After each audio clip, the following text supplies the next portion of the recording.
Yung isang sulit na umaga ulit sa inyong mga kasulid. Hope na sulit ang inyong umaga, ang inyong araw. So isang maiksing vlog lang ito.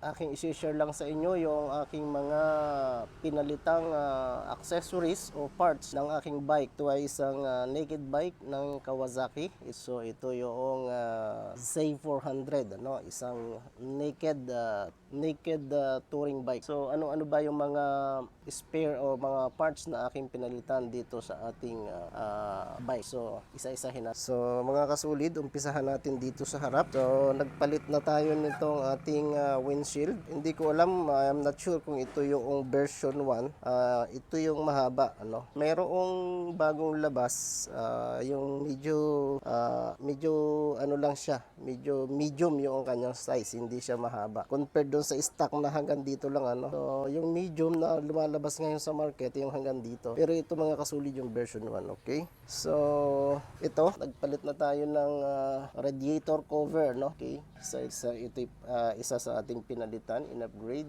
And then ito, Ducati na side mirror. Ang brand niya ay Smoke. Ito, Smoke. And then meron tayong handguard na pinalitan na rin natin ng handguard. Nagkabit na rin tayo ng Motowolf CP holder.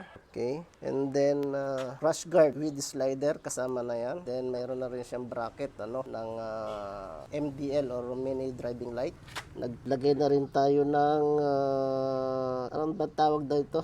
Skid plate ba ito? So, sa stocks kasi wala ito mga kasuli. So yung araro pinalitan na natin. And then cut delete na R11 na muffler, no? Courtesy of 01 Moto. And then nagkabit tayo ng rack para sa ating top back, courtesy of RC rack, Ryan Kayang, mga kasulid. So what else? Ito, naglagay tayo ng top box. Ito yung sec top box na 45, maliit ito, 35 liters. So yun lang siguro mga kasulid. Alin pa ba? Well, yun lang ang so parang ating napalitan dito sa ating Z400. Pangalan nito mga kasulid ay si Zeus, ano? So yun, nagpakabit tayo ng mga sticker sa mugs to, ayan, no? So pinalitan na, naglagay tayo ng mga stickers. Then pininturahan natin ito para bumagay dito sa ating crash guard. Sa stocks ito ay kulay black. So yun lang. Nakalimutan ko mga kasulid, nagpalit na rin tayo ng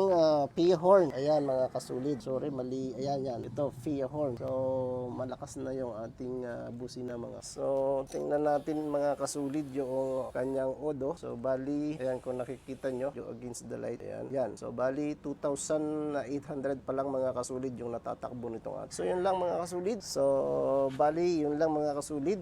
Thank you so much and just